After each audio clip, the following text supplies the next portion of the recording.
Okay, सो ये बहुत ही short notice पे एक लाइव सेशन कर रही हूँ। एक खबर आई, सेबी ने क्या किया है कि एक नया सर्कुलर जारी किया और कहा कि जो मल्टी कैप फंड है उसमें जिस तरीके से निवेश किया जा रहा है उसको जरा बदल दिया जाएगा। तो क्या बदलाव होगा? अभी तक सेबी का जो सर्कुलर था अक्टूबर 6, 2017 का, उसके हिसाब से क्या था मैं आपको पढ़ के बता देती हूँ सेबी की साइट से। तो उसमें जो स्कीम कैरेक्टरिस्टिक्स है उसमें लिखा हुआ है minimum investment in equity and equity related instruments 65% of total asset.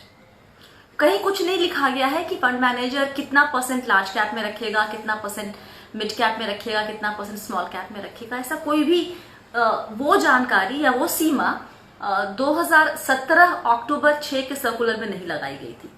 अब जो आज सर्कुलर आया है सेबी का, उसमें ये कहा गया है कि भाई देखिए, पहले जो 65% से बढ़ाकर 75% कर दिया गया। जो टोटल एसेट का 75% आप इक्विटी में लगाएंगे और इक्विटी रिलेटेड इंस्ट्रूमेंट्स में लगाएंगे। और दूसरी चीज जो उसमें जो बड़ी बात आई है वो ये कि आप कम से कम मिनिमम 25% तीनों क्लास में लगाएंगे, मतलब तीनों कैटेगरी में। अब जो नया सर्कुलर है वो क्या कहता है, इसमें कह रहा है कि minimum investment in equity and equity related instrument of large cap company has to be 25%, उतना ही मिड कैप में और उतना ही स्मॉल कैप में। मतलब आप कम से कम इतना तो निवेश करना ही होगा। तो ये सीमा निर्धारित कर दी गई है। अब अभी का जो माहौल है उसमें मैक्सिमम मल्टी कैप जो फंड्स हैं वो लार्ज कैप की तरफ ज्यादा उनका झुकाव रहता है। तो क्या चेंजेस होंगे, कैसे होंगे? आप मल्टी कैप फंड में निवेश करते हैं तो आपके लिए अब आगे का रास्ता क्या होगा, ये सब आज इस लाइव सेशन में हम डिस्कस करेंगे। और ये शेयर करने के लिए पूरी चर्चा पे मेरा साथ देंगे मोहित गान, जो हैं को founder and CEO money front. उनको मैं अब वक्त जाया ना करते हुए तुरंत ऐड कर लेती हूँ। हाय मोहित, थैंक यू सो मच। इतने शॉर्ट नोटिस पे तैयार हो गए आप। गुड। सबसे पहले खबर क्या है, मैंने एक बहुत शॉर्ट में बता दिया है, आप एक बार समझा दें। ओके, सो मैं सुन रहा था, आप जो बोल रही थी वो एकदम ठीक था, उसको ज्यादा चेंज नहीं कर सकते हैं कहीं पर भी। आई थिंक बिल्कुल परफेक्ट एक्सप्लेनेशन था कि अब तक जो मल्टी कैप कैटेगरी का डेफिनेशन था सेबी का, वो था 65% इन equity and equity related instruments and 35% into any other instrument which can be debt, cash and cash related securities, right? अभी आज जो सर्कुलर आया है उसमें सेबी ने बोला है कि मल्टी कैप फंड का डेफिनेशन अब से होगा कि 75% allocation into minimum into equity, which means 25% large cap में कंपलसरी है, 25% मिड कैप में कंपलसरी है एंड 25% स्मॉल कैप में कंपलसरी है। And the remaining 25% fund manager will have the flexibility to decide debt करना है, कैश करना है या फिर लार्ज कैप में या कहीं और उसको लगाना है। बट ये तीन एलोकेशंस लार्ज, मिड और स्मॉल कैप के 25% पर कंपलसरी कर दिए गए हैं कि इसको तो मिनिमम मेंटेन करना ही पड़ेगा हर स्कीम को। लेकिन सबसे पहला सवाल, सेबी को ये करने की जरूरत क्यों आन पड़ी? क्योंकि मल्टी कैप में तो यही था, जब आया था 2017 में, जब ये कैटेगराइजेशन वाला सर्कुलर आया था, तो मोस्ट ऑफ द प्लानर्स ये कहते थे कि मल्टी कैप अच्छा रहेगा आपके लिए, वहां पर फंड मैनेजर के पास खेलने के लिए बड़ा मैदान है। वो अपने एक्सपर्टीज के हिसाब से लार्ज कैप, मिड कैप और स्मॉल कैप में आगे पीछे करता रहेगा अपने पोर्टफोलियो में किसको कितना वेटेज देना है। तो जब ये मैंडेट था तो आखिर उसके बाद क्या जरूरत क्या आन पड़ी सेबी को? जी, आज ऑन अ लाइटर नोट, आज 9/11 है तो सेबी को कुछ बड़ा करना था सितंबर 9/11 पे। आई थिंक वो कुछ धमाके की जरूरत थी तो उन्होंने सोचा कुछ ऐसा ही कर दिया जाए। But on a serious note, I think मेरे हिसाब से अगेन इसकी कोई जरूरत नहीं थी। आई थिंक ये कुछ ज्यादा माइक्रो मैनेजमेंट है from the regulator in terms of कि किस तरह से इट इज लाइक सेइंग कि अगर कोई बैट्समैन खेलने जा रहा है तो उसको पहली बॉल पर 1 रन लेना है, दूसरी बॉल पे 2 रन लेना है, तीसरी बॉल पे चौका मारेगा एंड फिर वो करेगा। इतना रूल्स और रेगुलेशंस करके आप कहीं किसी हद तक एक फंड मैनेजर की क्रिएटिविटी को, उसकी एबिलिटी को क्वेश्चन कर रहे हैं। एंड जो फ्लेक्सिबिलिटी होती है एक फंड को रन करने की, उसको आप कहीं ना कहीं खत्म कर रहे हैं।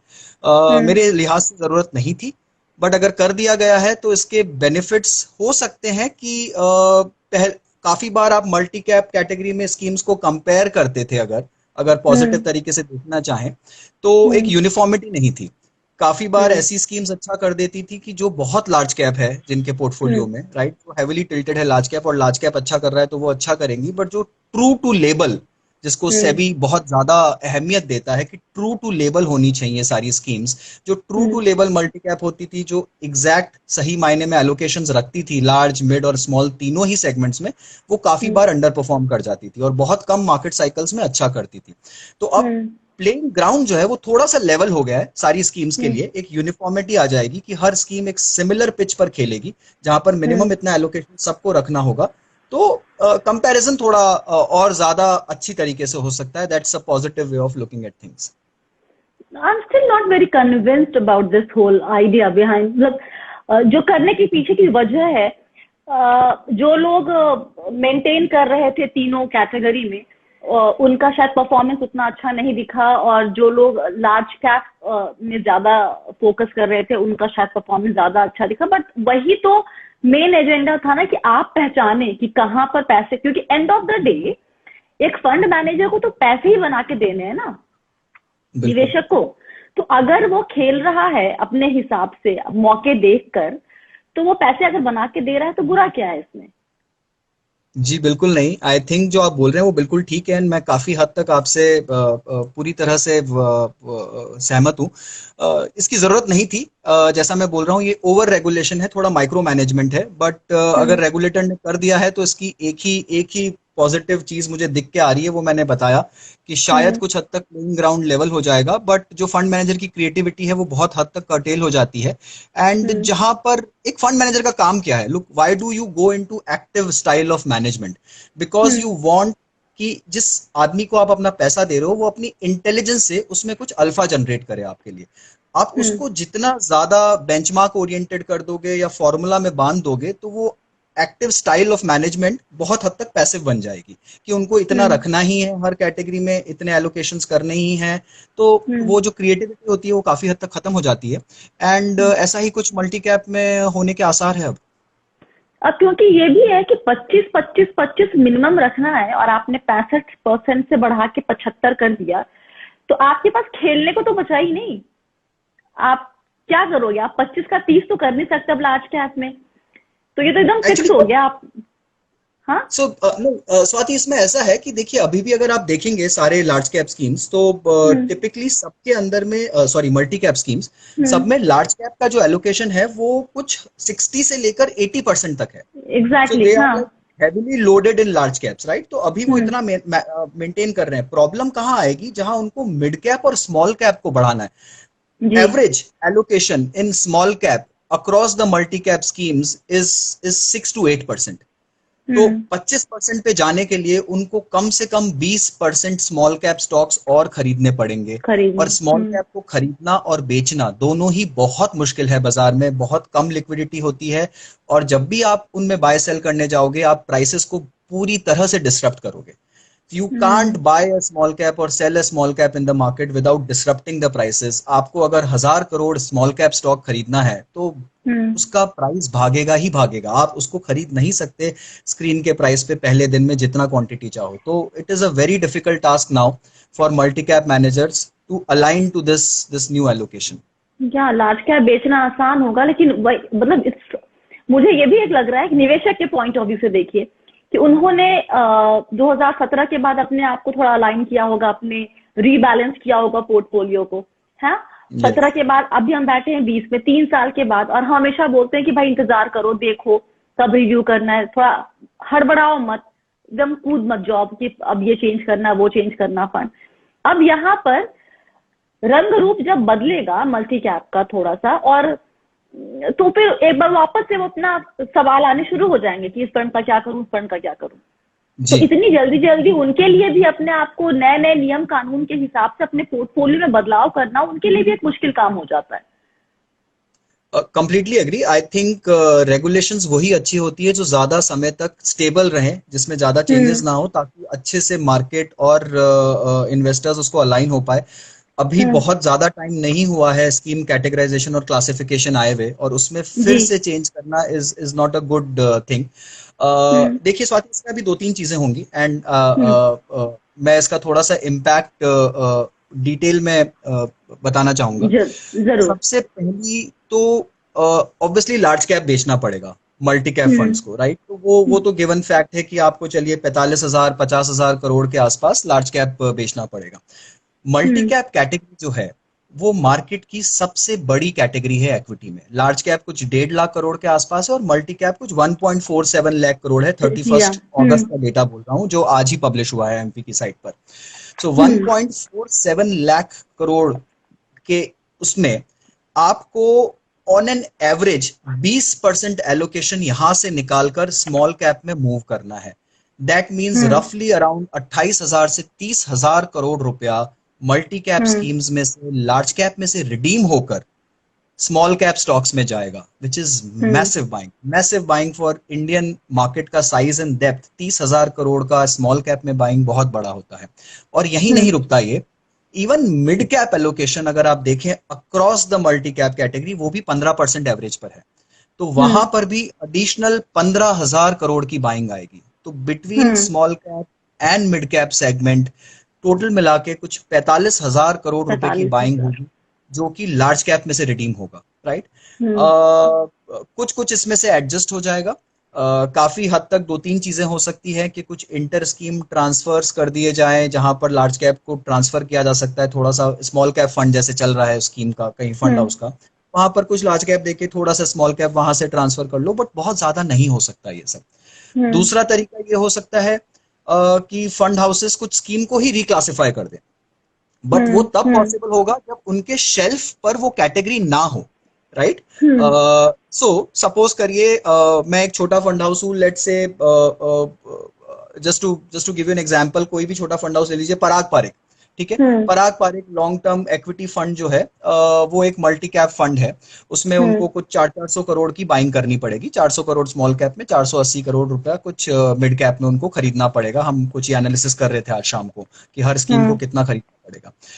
तो यहां पर अभी वो स्कीम चाहे तो अपने आप को रिक्लासिफाई कर सकती है, मल्टी कैप की जगह वो चाहे तो अपने आप को फोकस बोल लें, अगर उनके पास में फोकस ऑलरेडी शेल्फ पे नहीं है तो, right? That veg they can actually escape from this regulation. But ये उन्हीं फंड हाउसेस में पॉसिबल है जो कि छोटे हैं और जहां पर शेल्फ पे सारी कैटेगरी नहीं है, या अपने आप को large plus mid cap category बोलते हैं। क्योंकि लार्ज प्लस मिड कैप ऐसी कैटेगरी है जहां पर सारे फंड हाउसेस के पास में स्कीम नहीं है। फोकस्ड ऐसी कैटेगरी है जहां पर सारे फंड हाउसेस के पास में स्कीम नहीं है। बट कोई भी फंड हाउस अपने आप को, अपनी मल्टी कैप्स को लार्ज कैप नहीं बोल पाएगा, बिकॉज ऑलरेडी सबके पास में वहां पर शेल्फ पे एक कैटेगरी, एक स्कीम है, और सेबी हर कैटेगरी में एक ही स्कीम परमिट करता है। तो कुछ हद तक क्लासिफिकेशन हो जाएगा, कुछ हद तक इंटर स्कीम ट्रांसफर हो जाएंगे। अगर उन सबको भी अकाउंट कर ले हम, तो भी आप मान के चलिए कि अगले 4 से 5 महीने में इंडियन मार्केट्स में 30,000 करोड़ की मिड कैप स्मॉल कैप की बाइंग आएगी। That mean a massive rally in mid cap and small cap segment. एक बात बताएं, जस्ट क्लियर करने के लिए, ये value fund, Contra fund, focused fund और सोल्यूशन ओरिएंटेड फंड और इवन ईएलएसएस, ये सब नेचर में मल्टी कैप है, लेकिन इन पर ये नियम लागू नहीं होगा, राइट? जी नहीं, बिल्कुल। सेबी का आज का सर्कुलर काफी क्लियर है। उन्होंने सिर्फ और सिर्फ मल्टी कैप कैटेगरी को ही टिंकर किया है, और सेबी ने अपने खुद के क्लासिफिकेशन, जैसा आपने शुरू में भी कहा था, 2017 में निकाले थे। तो multi cap is a very different category. Large plus mid is अलग, फोकस्ड अलग है, ईएलएसएस अलग है, वैल्यू, डिविडेंड यील्ड, वो सब अलग है।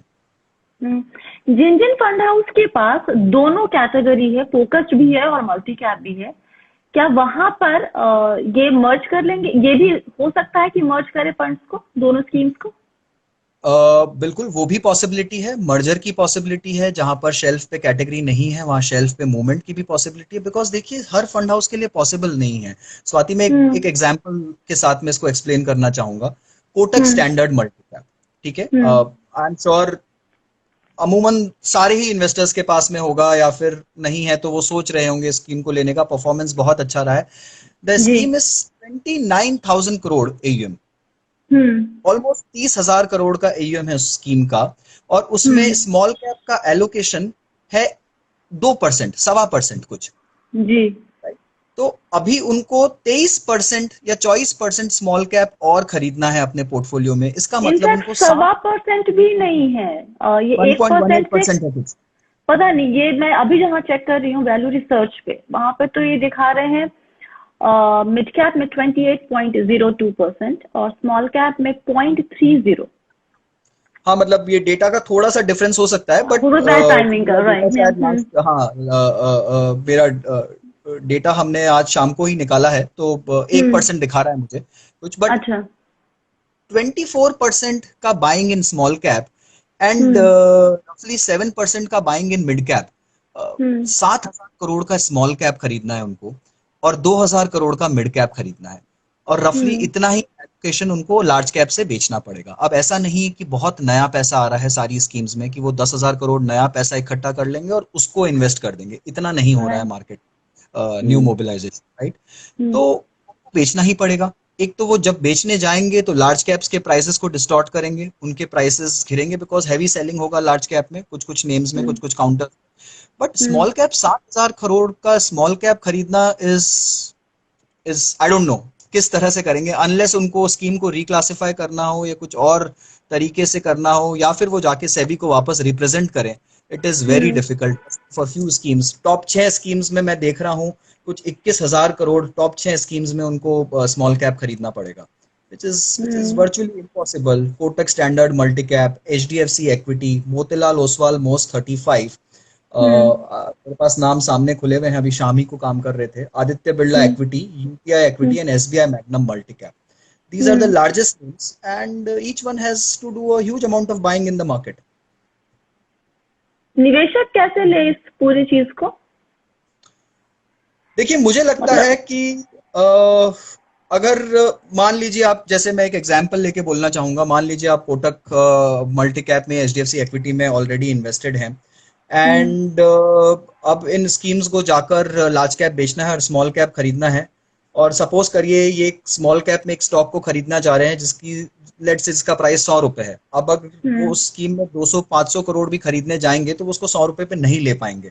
अगर वो मंडे से उसे खरीदना शुरू भी कर लें तो उसको 200-500 करोड़ का स्मॉल कैप स्टॉक खरीदना मार्केट में, पहली बात तो बहुत मुश्किल होता है इतना लिक्विडिटी मिलना, उसको लेने में उन्हें कुछ 2-3 वीक लग जाएंगे, और तब तक प्राइस 100 पे नहीं होके वो शायद हो सकता है because of this news small caps rally कर जाए मार्केट में, उनको एवरेज प्राइस 100 की जगह 150 का मिले, 250 का मिले। तो काफी हद तक जिस प्राइस पे ये बाइंग होगा स्वाति, मुझे नहीं लगता कि वो प्राइस कंड्यूसिव होगा स्कीम्स में for next 6 months to 1 year perspective, कि वो स्कीम्स को ज्यादा अच्छा कर पाएंगी इस तरह की बाइंग के साथ में। So it's a very limited time thing which I am saying कि अगले 6 महीने से। ओके, यहाँ पर थोड़ा सा वीडियो हैंग हो रहा है मोहित का, क्योंकि नेटवर्क इशू आ रहा है। अभी ठीक है, आपका वीडियो रुक गया था बीच में मोहित। अच्छा, मुझे काफी ठीक लग रहा है आज which is... नहीं, बीच में अभी शायद मेरे यहाँ से कुछ इशू हो, डोंट नो। अच्छा, यहाँ पर तो निवेशक ये जो लागू होना है ये नेक्स्ट ईयर फेब से लागू होना है, राइट? मतलब ये शुरू हो जाएगा काम, लेकिन जनवरी 2021 में जब नया डेटा आएगा एमपी का, राइट? यस। उसके बाद ये सही तरीके से लागू होगा, लेकिन काम तो अभी से ही शुरू हो जाएगा इस पे। बिल्कुल बिल्कुल, काम शुरू हो जाएगा इस पे।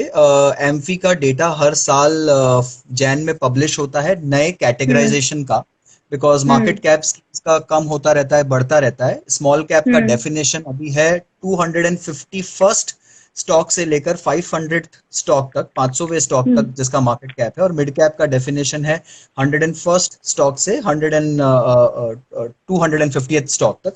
तो ये डेफिनेशन के हिसाब से सेबी लिस्ट पब्लिश करती है कि ये मिड कैप है, ये स्मॉल कैप है, ये लार्ज कैप है, आपको इन्हीं में से खरीदना है।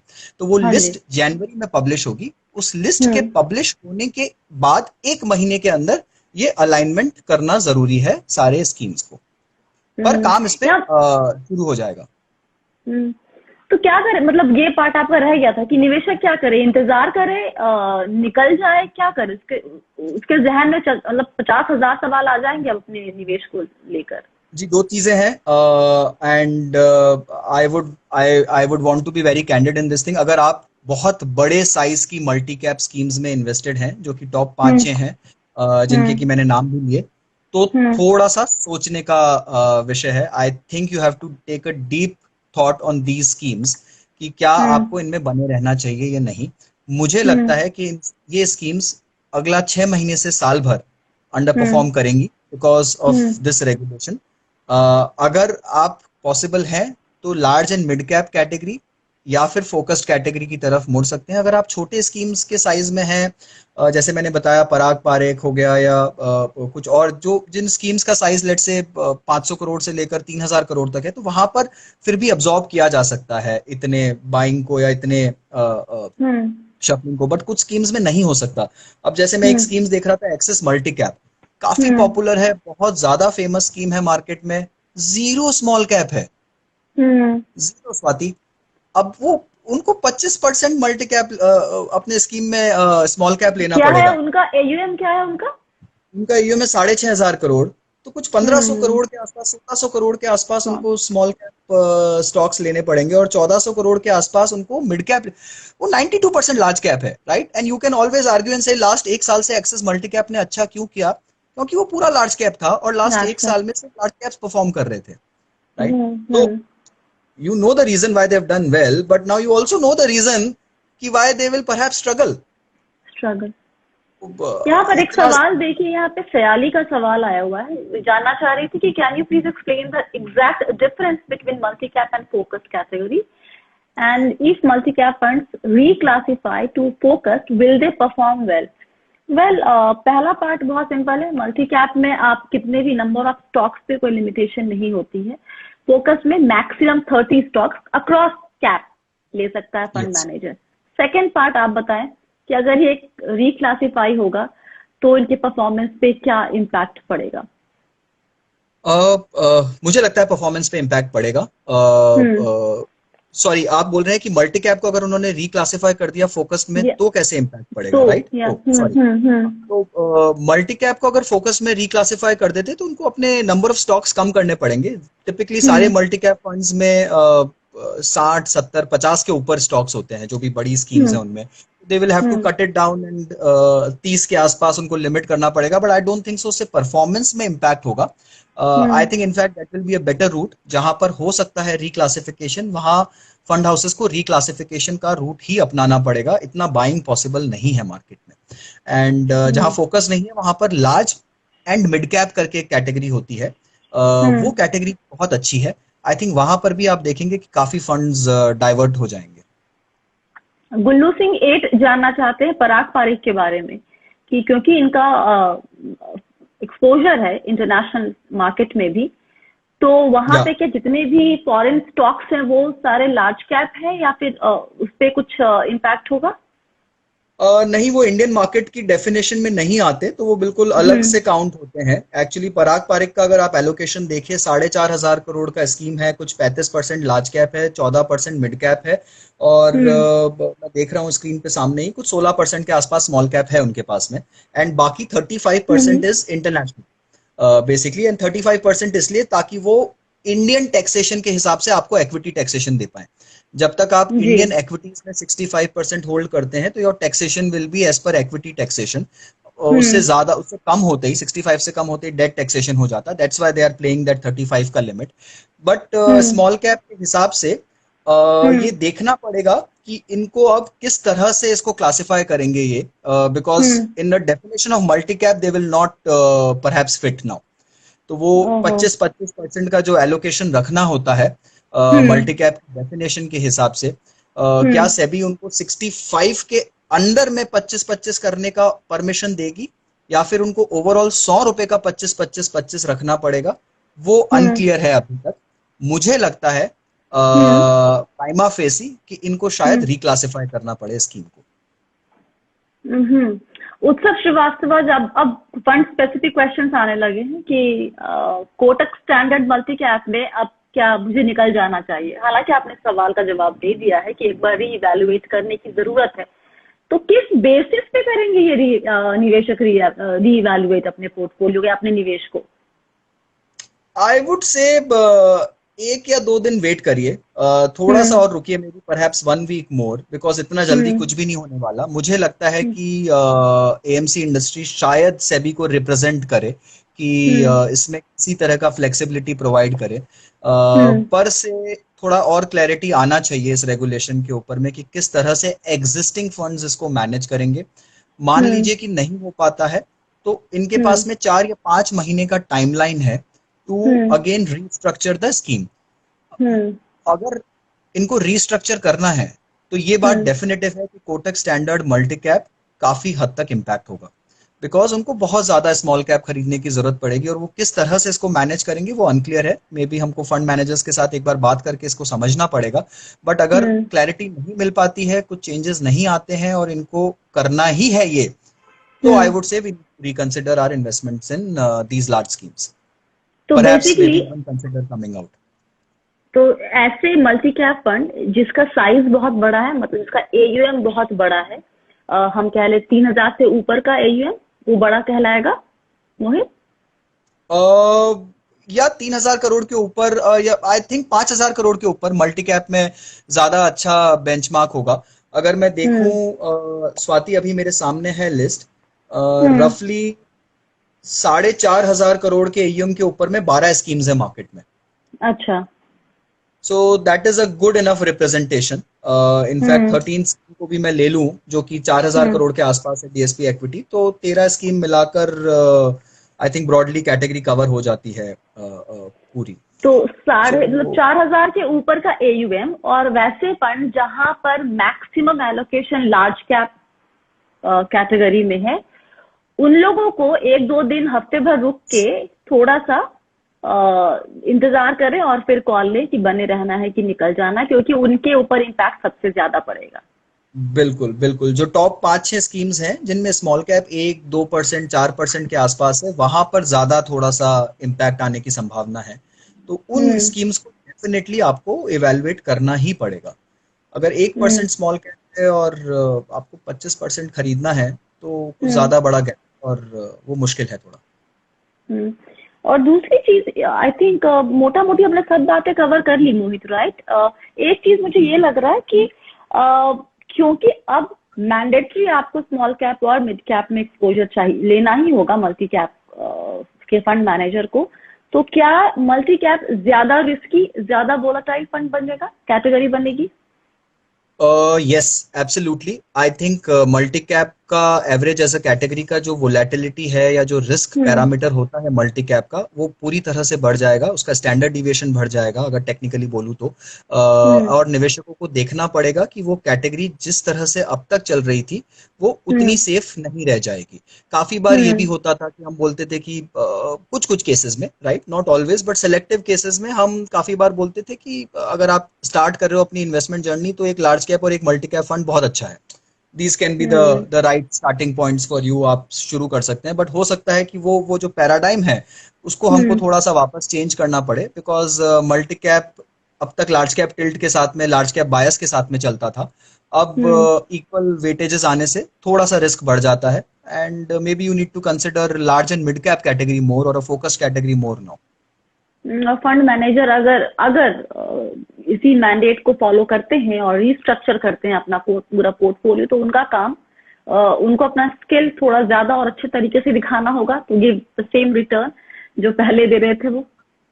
जी, बिल्कुल बहुत जरूरी है। टिपिकली अगर आप इंडियन इंडस्ट्री को ट्रैक करें, म्यूचुअल फंड इंडस्ट्री को, जिस तरह से इंडस्ट्री का एयूएम का साइज बढ़ रहा है from the last 12 lakh crore to the 25-27 lakh crore journey, alpha जो है इंडस्ट्री का across the schemes regularly कम हो रहा है, which means the ability of a fund manager to generate extra return over the benchmark has been falling consistent. And that's where your passive strategies have taken prominence. आप बोलते हो कि index fund अच्छा है, आप थोड़ा सा पैसिव तरीके आ रहे हैं, आपके पास बाजार में क्वांट फंड आ रहे हैं, just to tackle that scenario, because alpha generate करना बहुत मुश्किल हो रहा है. जितना बड़ा स्कीम का साइज हो जाता है उतना ही मुश्किल हो जाता है अल्फा रेगुलरली कंसिस्टेंटली जनरेट करना. तो मल्टी कैप के साथ में भी वो प्रॉब्लम और बढ़ जाएगा. पहले तो स्कीम का साइज बढ़ रहे थे और अब इस नए रेगुलेशन से फ्लेक्सिबिलिटी कम होने पर और ज्यादा मुश्किल आएगी कि आप बेंचमार्क को आउट परफॉर्म कर पाए या इंडेक्स को आउट परफॉर्म कर पाए कंसिस्टेंटली. एक सवाल आखिरी लेके हम इसको बंद करते हैं. आधे घंटे हो चुके हैं, हमने कवर कर लिया है बहुत कुछ. पिक्सेलेटेड थॉट्स अंडरस्कोर थॉट्स ने पूछा है, वैलिड क्वेश्चन, कि अगले एक महीने में small and mid cap segment में रैली देखने को मिलेगी. सो राइट टाइम टू, अगर डायरेक्ट इक्विटी में जाना है शेयर मार्केट में, is it the right time to enter if you can identify the. देखिए, किसी भी स्टॉक मार्केट रैली को देखने के लिए सिर्फ एक पैरामीटर पे आप डिपेंड नहीं कर सकते. It's a factor of many variables, कि कितना मार्केट में लिक्विडिटी है, किस तरह के मार्केट सेंटिमेंट्स हैं, ग्लोबल मार्केट्स क्या कर रहे हैं, इंटरेस्ट रेट्स कहाँ पर हैं, हमारी पॉलिसीज क्या कर रही हैं, रिजल्ट सीजन आ जाएगा वापस अक्टूबर में, रिजल्ट्स कैसे आ रहे हैं, राइट, आपका इकोनॉमी क्या कर रहा है. But having said which, markets and economy are two different things, and sentimentally and with the kind of liquidity which will flow into small and mid caps, I will have to agree to you कि rally आएगा. अगर ये regulation as it is implement होता है तो yes, selected small and mid cap stocks will definitely rally. Small and mid cap funds hugely benefit, because look क्या होगा. एक छोटा सा 2 मिनट और लूंगा स्वाति. अगर मैं एक मल्टी कैप मैनेजर हूं, मुझे स्मॉल कैप को बढ़ाना है, तो मैं सबसे पहले क्या खरीदने जाऊंगा? जो मेरी स्मॉल कैप स्कीम के टॉप 10 होल्डिंग्स हैं, वो ऑलरेडी वहां पर, या फिर तो मार्केट में स्मॉल कैप फंड्स चल रहे हैं जो कि उनके होल्डिंग्स हैं, वहां ऑलरेडी कुछ इन्वेस्टमेंट्स किसी फंड हाउस ने कर रखे हैं. These are all researched companies अच्छे से. तो वो मेरी फर्स्ट चॉइसेस हो जाएंगी कि यहाँ पर लिक्विडिटी है, फंड्स ने ले रखा है, मैं जाके थोड़ी सी बाइंग वहां पर कर लूंगा. तो डेफिनेटली उन स्टॉक्स में बाइंग आएगी और उन स्मॉल कैप और मिड कैप फंड्स को भी बहुत फायदा होगा. तो इसमें कोई दो राय नहीं है. अगले 4 से 6 महीने के हिसाब से अगर आप देख रहे हैं, दो short term calls in mutual funds are not the right thing to do. I am the last person जो कि इस चीज को बोलेगा या करेगा कभी. बट अगर आपने पूछा है सवाल, तो जवाब यही है कि हाँ, रैली आने की पूरी चांस है स्मॉल और मिड कैप फंड्स में भी और स्टॉक्स में भी, सेलेक्टेड स्टॉक्स में भी, अगर ये regulation as it is implement होता है तो. Okay, thank you so much Mohit. I guess हमने सब कुछ टच कर लिया है. कोई कुछ रह तो नहीं गया जो हमें निवेशकों को या दर्शकों को बतानी चाहिए बात? नहीं, आई थिंक इस कैटेगरी को ट्रैक करते रहिए. I would just say कि next 1 week to 2 weeks will be very crucial in this category. And जब सितंबर एंड का डेटा आएगा तब काफी हद तक हमें पता चल जाएगा कि इस कैटेगरी में क्या इन्स एंड आउट्स हो रहे हैं, फंड मैनेजर क्या बेच रहे हैं, क्या खरीद रहे हैं, और कैटेगरी में एवरेज फ्लो क्या है. लास्ट मंथ ये कैटेगरी नेगेटिव थी, let me tell you that. After a very long while, last 2 months multi cap and large cap categories में दोनों में फ्लो नेगेटिव था, नेट फ्लो. तो ये मंथ का जो फ्लो होगा वो बहुत हद तक डिटरमिन करेगा कि क्या होने वाला है इस कैटेगरी में. आई थिंक उसके बाद इमीडिएटली हमको कॉल ले लेना चाहिए. कॉल लेना होगा. Okay, thank you so much Mohit, वक्त निकालने के लिए और My समझा pleasure. देने के लिए सारी बातें आराम से. ठीक है, तो thank you so much. Good night. Thank you. Stay blessed. Yes.